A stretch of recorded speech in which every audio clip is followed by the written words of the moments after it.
David Gregory, over the weekend on Meet the Press, was, having the same conversation that they've been having about the shutdown, the political machinations around it.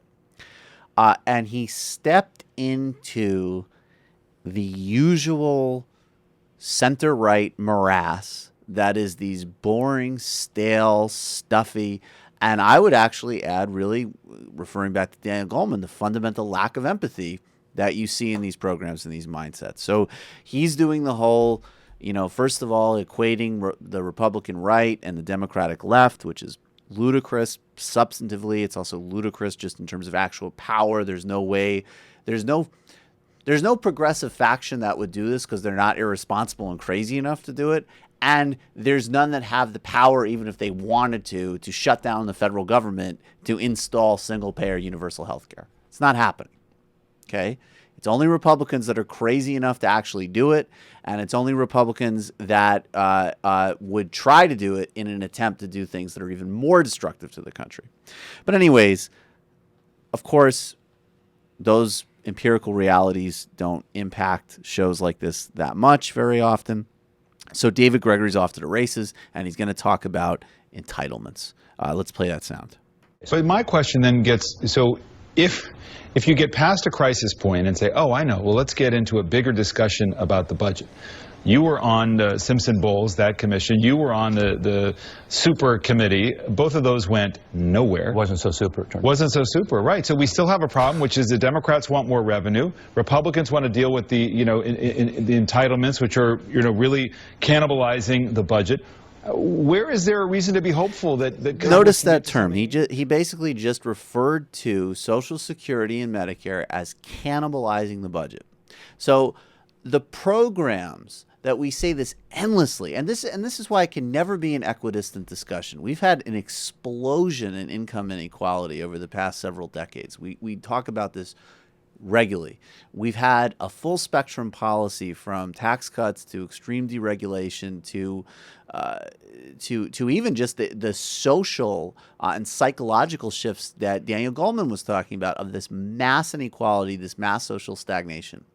And not only are cuts and this ridiculous grand bargain concept still being pushed through way too many media outlets, now we're using the word cannibalized.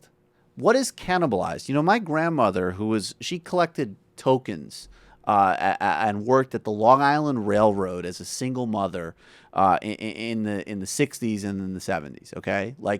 And she's retired in a in a perfectly nice, perfectly pleasant, not upscale, not, rich part of Florida, and she's okay. She can pay her bills. She saved well. She can go on the occasional vacation. What is so offensive about her doing that, especially when you consider the fact that it was her money that was paid in the whole time? And we all know, we say it a million times, everybody knows the policy answer. If you're concerned about the Social Security issues that may arise in over at least a decade from now, what do? You lift the cap. These people come out every day, and they also, another thing is, and they cynically will say that they care about people that are Matt and I's age. They care about young people. Well, young people have entered the worst job market that has existed for decades. And all these people have offered is contraction austerity policies that limit job opportunities and cut wages. And then they say, oh, but don't worry, we have your back. We're going to slash your parents' retirement and medical security. So in addition to your limited job prospects and depreciated earnings because of our policies, you'll also have to fit the bill for your parents because we're going to slash that too. Why? To give people more tax cuts, to give top-end earners more tax cuts, and of course to bail banks out so they can continue to make risk-free speculation on the real estate markets, which could jeopardize the anemic recovery to begin with.